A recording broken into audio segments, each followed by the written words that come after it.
My name is Bill Kalkhof. I'm honored to be the President and CEO of Downtown Durham, Inc. and very honored to be participating in this great video by the library. I really do like to read, and I kind of read in three areas. First, I read for some intellectual stimulation, and one of my favorite authors, and turns out to be a columnist in the newspapers, is Thomas Friedman. And I finished The World is Flat several years ago, and right now I'm reading through Hot, Flat, and Crowded by Thomas. And he gives me some intellectual stimulation and reason to think and question some of my own values and the future of our country in these challenging economic times and challenging world times. The second thing I like to do is I really do like to read for pleasure, and probably my favorite author for pleasure is James Patterson.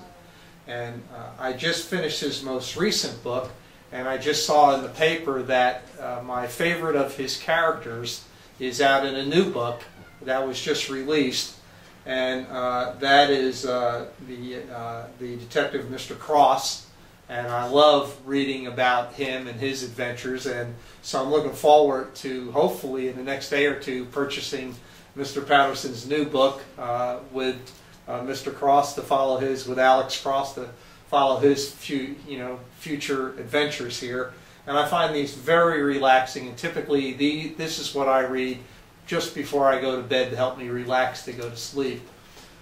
And then equally, I love to read the newspapers. I really need to do it for my job, but even in relation to my job, I just like the feel of a newspaper in my hand. I read them at two different times. One is very early in the morning. I read the Herald Sun, and I read that before I come to work every day. During the work week, I try to work out at the YMCA at lunchtime, and I'll read the News and Observer during lunchtime. And then during the week, I always pick up the Independent and the Triangle Business Journal, and I follow kind of the business community and the more liberal progressive community in Durham through those newspapers. And as my wife would tell you, one of our favorite rituals on the weekend is we always spend a very lazy Saturday and Sunday morning in bed with our coffees and bagels and fruit and so forth, devouring both papers. So I find a lot of personal satisfaction in my reading, and I encourage all the citizens of Durham to get their hands around a good book, be it fiction or something that stimulates you, and a newspaper to keep up with what's going on in our community. And I appreciate the library giving me this opportunity.